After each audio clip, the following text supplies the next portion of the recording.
Hello and welcome to another video by Day Night Gaming. In this video we'll be showcasing how to farm Irregular Tomestones of Lore very fast for the Moogle Treasure Trove event as a blue mage in the MMORPG known as Final Fantasy XIV for patch 5.58.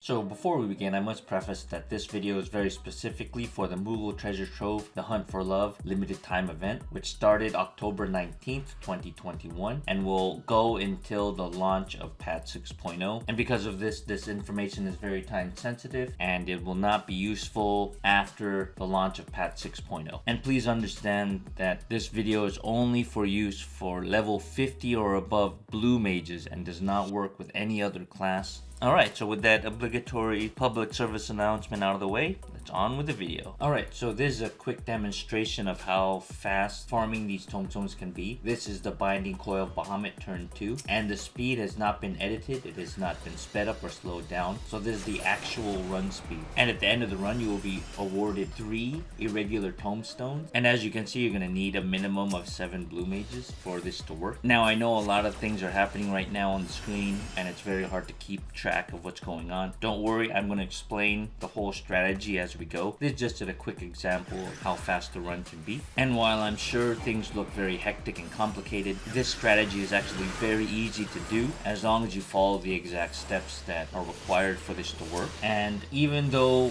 we're going to use Final Sting and expend all our HP to kill the boss, after the boss dies, you're going to be rewarded the tombstone. So in order to speed things up, we're going to leave duty. And there we go. Easy peasy. As a requirement, there are some things you're going to need in order to access this video. First, you're going to need a blue mage that is level 50 or higher. Next, you're going to need access to the Binding Coil of Bahamut turn 2. Next, you're going to need an eye level of 90 or better. And probably one of the easiest ways to obtain this is to use your poetic tomestones and purchase either Ironworks gear, Shire, or Skavian gear of casting. Once you have all your gear, you're then going to need some specific blue mage spells. So the first spell you're going to need is either Flying Frenzy or J-Kick. Then you're going to need level 5 Death or Missile. And then the third spell you're going to need is called Whistle. And finally you're going to need Moon Flute. For this next section of the video, I'm going to show you how to unlock Blue Mage. Please keep in mind that the prerequisite to unlocking this class is you must have completed the main scenario quest for A Realm Reborn. So you must have completed the complete storyline up until finishing patch 2.0. So here we are at the city of Limsa in the main Aetheroid Plaza, and in the northeast section of this circular plaza, we're going to speak to Zealous Yellowjacket and accept the level 50 job quest known as Out of the Blue. After that, we're going to open up our teleport list and we're going to head to Middle Lanosia and we're going to head to Summerford Farms. Go ahead and do that now. And then once we arrive there, we're gonna go ahead and use our mount and we're gonna fly southwest and we're gonna speak to the Zealous Yellowjacket behind this rock. After a quick cutscene, we're then going to speak to Zealous Yellowjacket again. And now we're going to open up our teleport list and we're going to go to Lower Lanosia and we're going to head to Morabai Dry Docks. Once we arrive there, we're going to head just a few steps to the north and we're going to speak to Zealous Yellowjacket again. And now we're going to open up our mount. And we're going to head due west toward the Salt Strand and we're going to speak to Zealous Yellowjacket, who's also behind this rock. After a quick cutscene, we're then going to speak to Martine to complete the quest.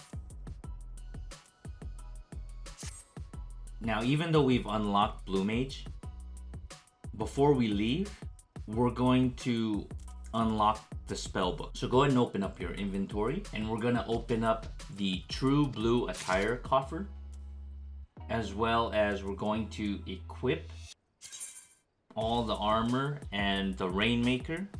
And by equipping the Rainmaker, that's going to turn us into a Blue Mage. And it's also going to automatically equip the Blue Mage Soul Crystal. And then we're going to go ahead and open up our character sheet. Then we're going to open up the gear set list. We're going to hit the plus, and we're going to make a new gear set so that we can quickly swap to and from this class job. Alright, so now that we got all our gear ready to go, we're going to speak to Martine and accept the next quest. And that's going to be the level 1 Blue Mage quest, known as Blue Leading the Blue. So it's going to have us use Water Cannon on La Tulja, but you're going to notice that the spell is grayed out. That means we cannot use it, as you can see here. So we're going to go over to our character button at the bottom right, where those red circles are, and we're going to open and drag and drop Blue Mage Spellbook. This is very important, as for a Blue Mage, you need this spellbook to access your abilities. So we're going to click on Water Cannon into our active actions, and now you're going to notice that we can actually use the spell. So we're going to target Magdalene La Tulja, and we're going to use Water Cannon. Alright, so now after that, I'm going to show you how to unlock the Binding Coils of Bahamut turn 2. Please keep in mind that the prerequisite for this is that you must have completed the main scenario quest for 2.0 ARR, just like unlocking Blue Mage. But also you're going to need to have completed the quest known as If It Bleeds, We Can Kill It, in for Garuda Awakening, and finally in a Titan spot. You're going to need all 3 of those quests completed before you can go on to this part of the video. So now we're at Lim Solomenta, and we're going to take the Aetherite Telepoint to the Arcanist Guild. But instead of heading due north into the Arcanist Guild, we're instead going to head due west toward the ferry docks. Once we get there, we're going to speak to the ferry ticketeer, and we're going to head to Vesper Bay. And the reason why we're doing this is because this is a quick way to get to the Waking Sands.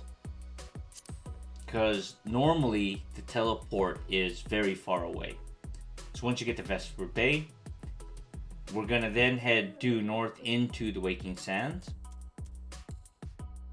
And once we get there, we're then going to head downstairs, and we're going to take the Waking Sands entrance. Now, in case you haven't already done the quest If It Bleeds, We Can Kill It, in for Garuda Awakening, or in a Titan spot, this is where you would start those quest lines. But after you've done that, we're then going to head due north, and we're going to speak to a ranger.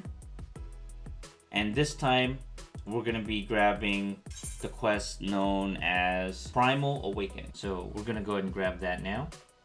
And after you have the quest, we're then going to open up our teleport list. And we're going to head to Wineport. And we're going to get there by taking the Eastern Lenosia teleport.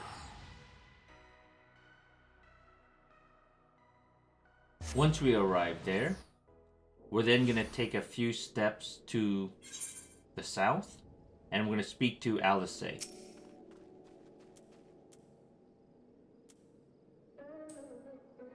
After that, we're going to head out the eastern gate.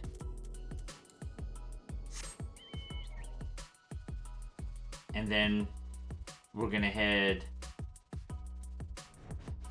over here and speak to the exploratory site gate. And now we're going to head back to Wineport.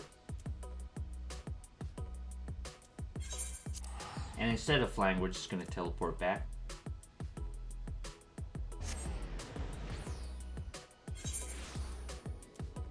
Once we arrive, we're going to speak to Jabroka, who is right outside the open gate to the east. And we're going to complete the quest. By doing so, we have now unlocked the Coils of Bahamut. And for this video, we're actually going to be focusing on turn 2, which now you can queue directly for. But if you queue as a Blue Mage, you won't be able to queue in through Duty Finder unless you have a full group already pre-made. of 8 players. So next I want to discuss how to obtain eye level 90 plus gear. Now please keep in mind the prerequisite for this is completing the main scenario quest for A Realm Reborn 2.0. Here we are in the city of Ul'dah. We're going to head due southeast past the main aetheryte crystal. And once we climb up these stairs, we're going to turn immediately to the left and speak to Rowena's representatives of the Sun-Dried Splendors. And then we're going to change the category into magical DPS. And then in the subcategory, we're going to select Ironworks gear, IL-130. And here, you want to purchase armor and accessories for casting. You do not want to purchase the weapons, which are the yellow boxes. Instead, you want to purchase the armor pieces, which are the gray boxes. And right here is where your poetic tomestones are.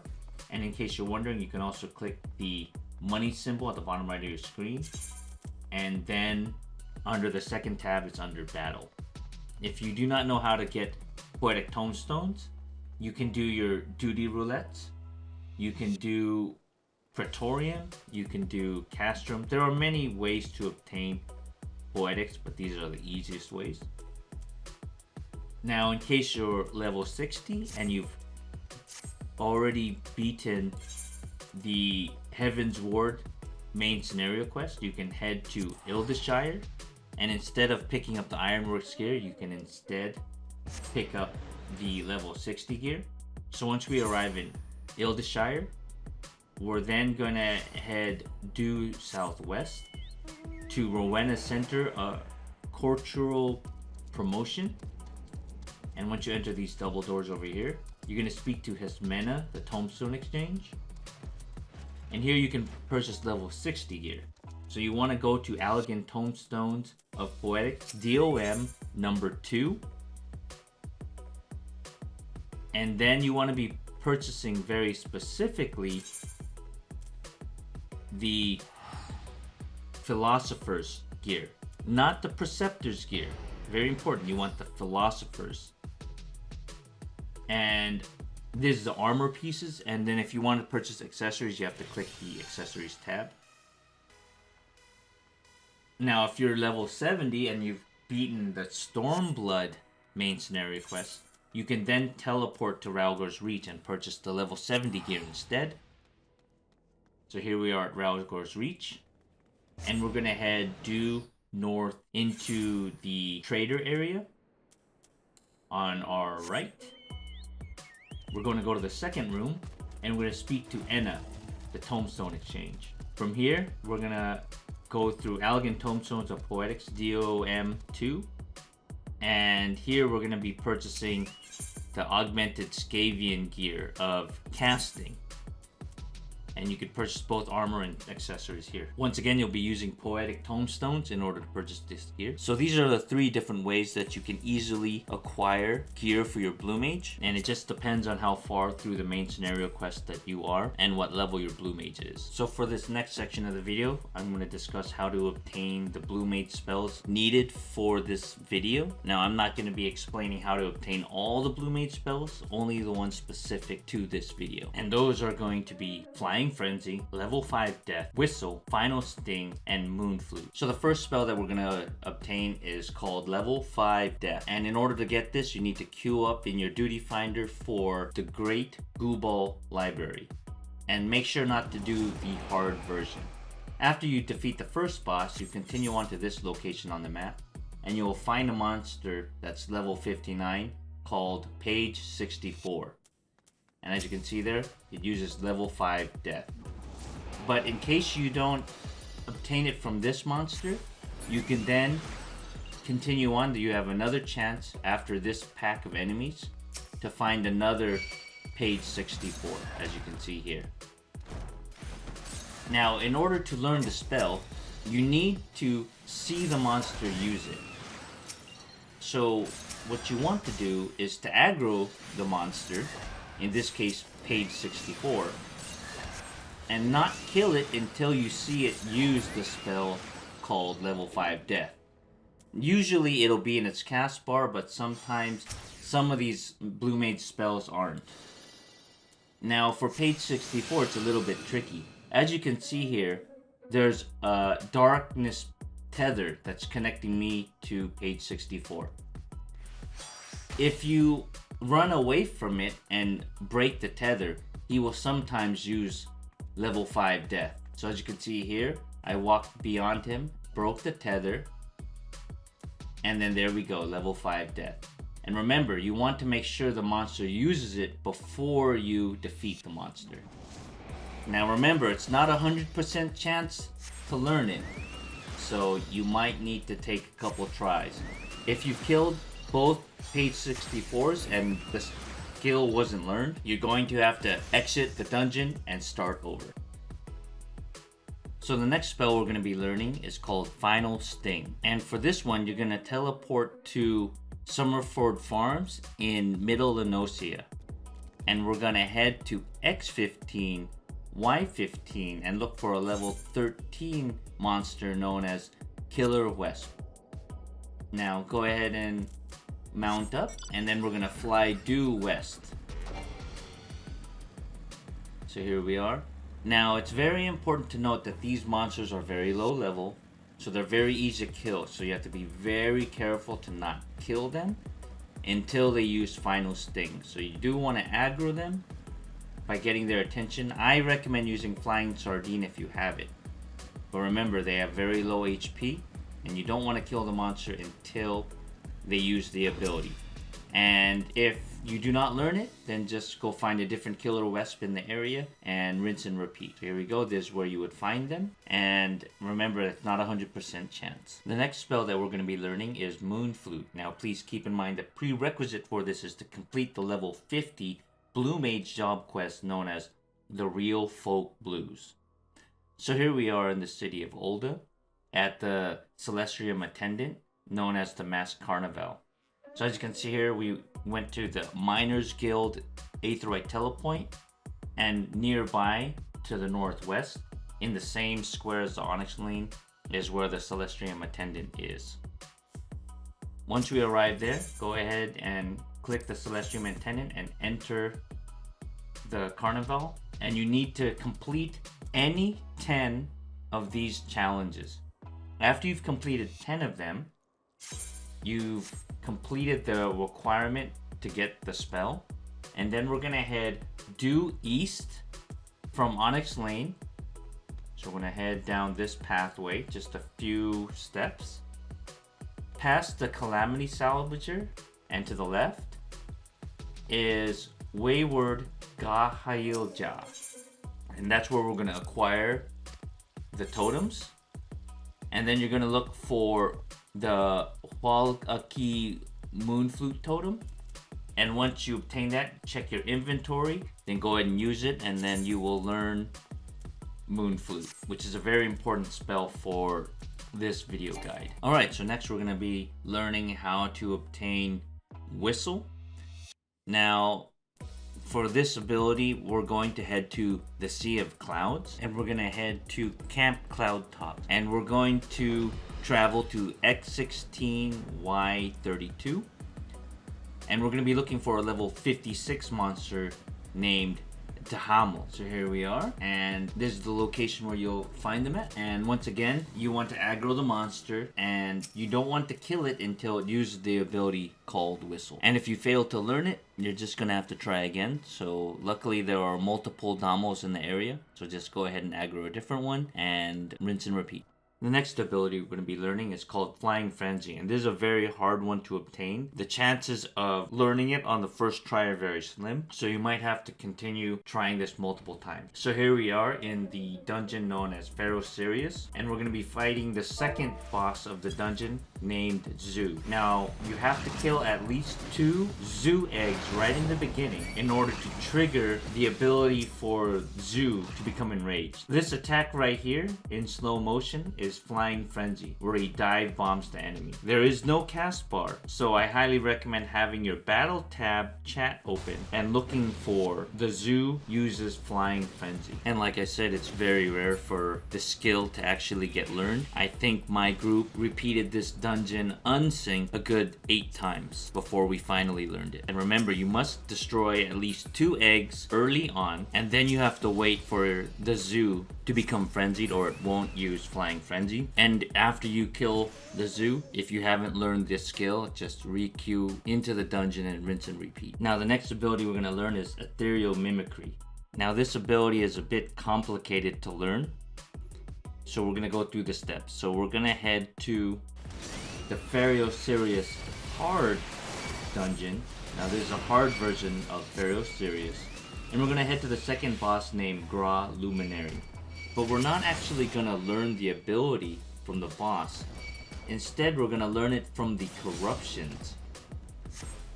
Now, once again, they do not use a cast bar, so you're going to have to open up your battle chat window just like Fatal Frenzy and wait until you see them use Ethereal Mimicry.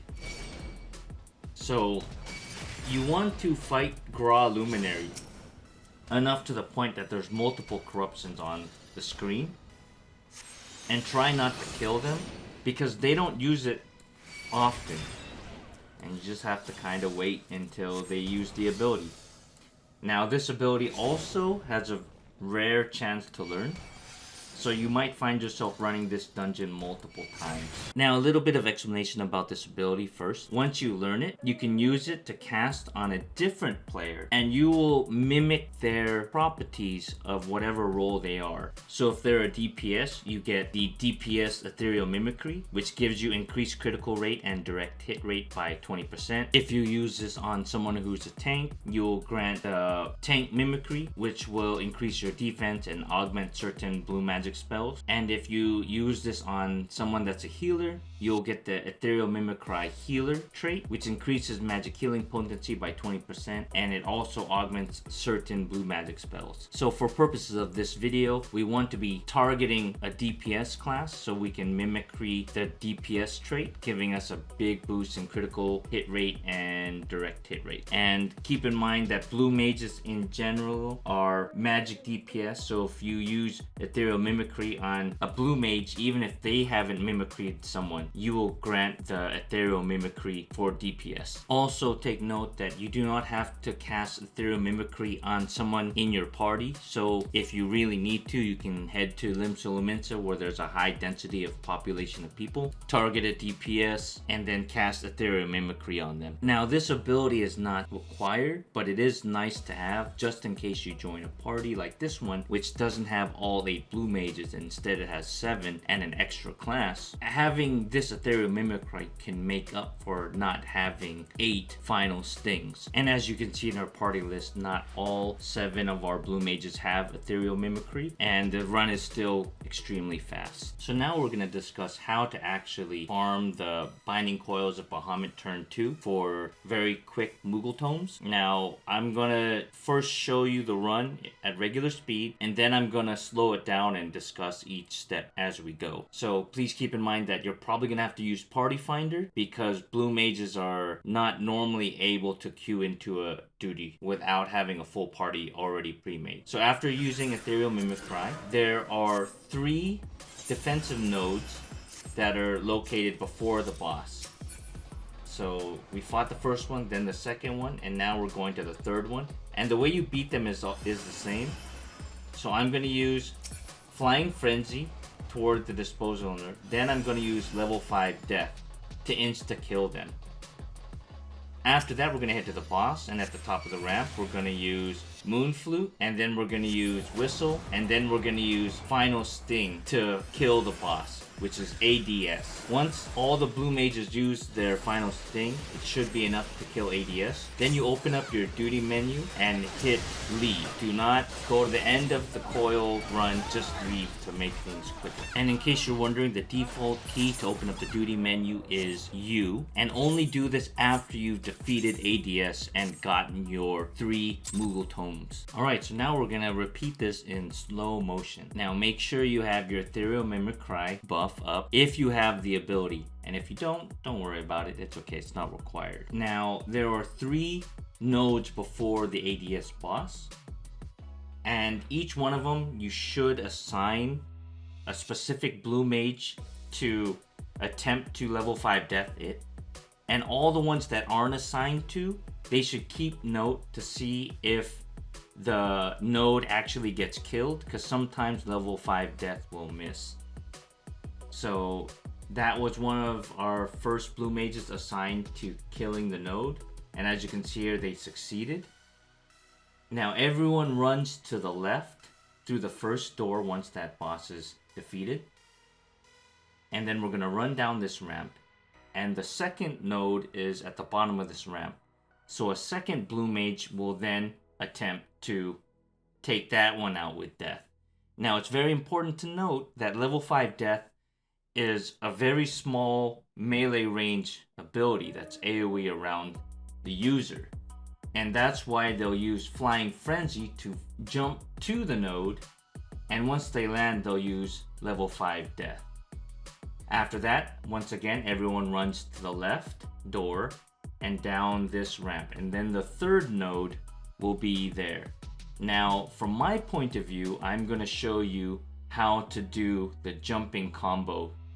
So once we get to the boss room of each one of these nodes, you're going to use Flying Frenzy to jump to the node. Now it's a casting spell, so make sure you're not moving. Once you fly over there, you can use Swift Cast and then level 5 death. And once it activates, you're going to see the small area around you that gets hit. And if it works, the node will die. But if it doesn't, remember other people need to help assist, either using their own level 5 death, or if they don't have that, the other alternative is to use Missile.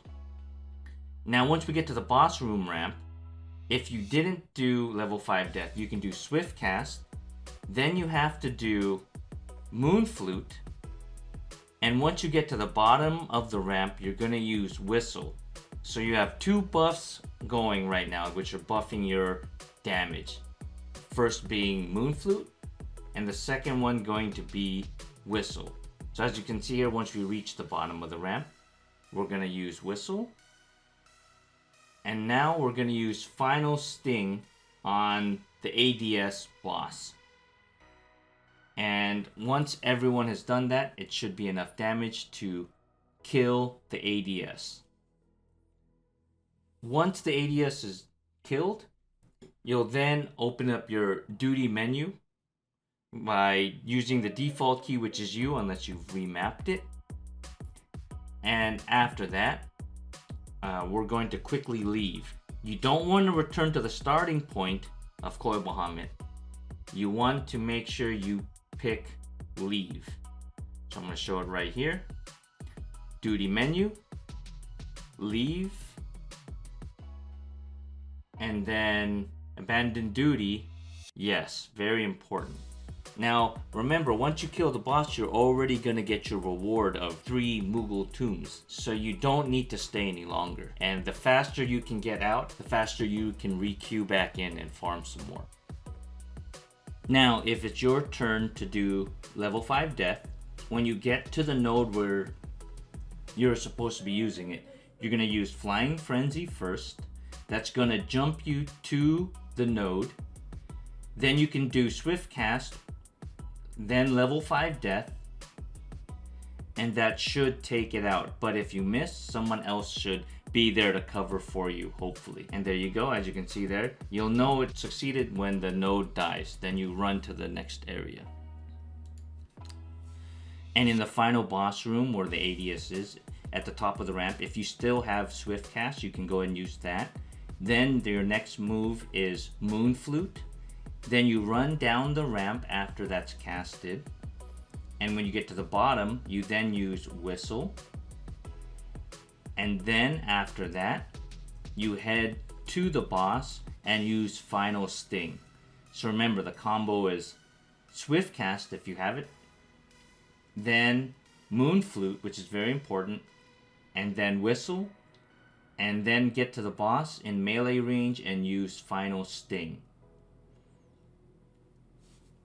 And there you go. Bada bing, bada boom. You take down the boss and collect your Moogle Tomes. Alright, so now that we know how to do the run, now I'm going to show you how to use Party Finder so you can go out and start getting your parties in. So please keep in mind that Party Finder is not like Duty Finder. It is a manual way of joining a group of players. That way you can continuously run the same dungeon over and over again. You won't be joining any queues because the game will not find players for you.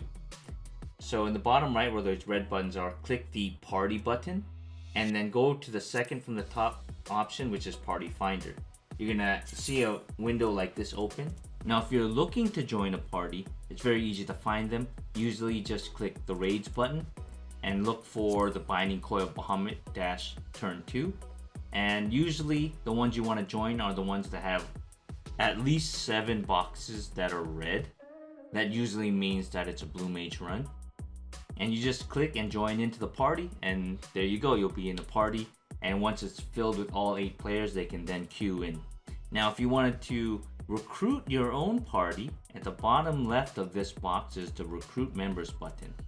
So I'm going to teach you how to do that. So under this first drop down menu where it says Duty, we're going to go down to Raids. Then we're going to scroll all the way to the bottom and we're going to look for the Binding Coil of Bahamut -turn 2. It's very important you pick the Binding Coil. Under that objective, you can go ahead and put Duty Completion. And we're going to skip the comment box for now. And we're going to move on down to the bottom. Now as you can see here, currently it has locked 2 tanks, 2 healers, 4 DPS. And you can't select any of the other roles. Right, so we're going to have to change that setting. So we're going to click that top box that says remove role restrictions for all remaining openings. As you can see here, it's going to turn all those. Then you're going to select unselect classes so that it's unchecked. So there's only one box that's checked, and that's remove role restrictions. There we're going to select DPS by clicking it, and then we're going to select magical range DPS, and then we're going to click all of the other icons that isn't the Blue Mage icon, which looks like a Mardi Gras mask. And we're going to repeat that for all the boxes. Now keep in mind, if you are watching this video and you're not a Blue Mage and you're making the party, that's okay. You can have 7 Blue Mages and an 8th whatever class it is. So you can keep your class selected as is, but make sure at least the 7 others are set to Blue Mage, as you can see there. And that's how it should look like. And like I said, the first class, it's okay. If you're not a Blue Mage, it's okay. You can still run this strat as long as you have 7 Blue Mages that know what they're doing. Now for the comment bar, we're very specifically going to put what we want. So you probably want to type something like this: Blue Mage Farm, Moogle Tomestones, Fast, bring the right spells, or bring specific spells, or whatever you want to type there. And then you'll probably want to put level 5 Death. And you definitely want to put Moon Flute and Whistle. And after that, you definitely want to put Final Sting and either Flying Frenzy or J-Kick. So I'm going to put an example of what you could type in this area, and you could just go ahead and copy it out. And once you have it all set, then you can click the button in the bottom right that says Recruit Members, and you're off to the races. Now it's very important to note, if you are the Party Finder creator, there are some things that can take your Party Finder out of the list. So if your Party Finder is no longer on the list and you need to recruit more players, you're going to have to go back in and redo this. So things that can take you out of the party finder list are if you have all 8 players, it'll automatically remove your group from the party finder. If anyone leaves your party, it's gonna remove your group from the party finder and you're gonna have to re-put your party finder up. If you enter the duty and come back out, once again, it's gonna remove your party finder. All right, so now that we got all that out of the way, go out and get your tomes and happy hunting. Thank you, hope you enjoyed this video. And if you did, consider hitting that thumbs up, hitting that subscribe button, and ringing that bell for future notifications on videos that I might be posting in the future. And in case you're interested in supporting the channel even more, I do have a merch website at streamlabs.com/DNGdangerous/merch. And until next time, take care, goodbye.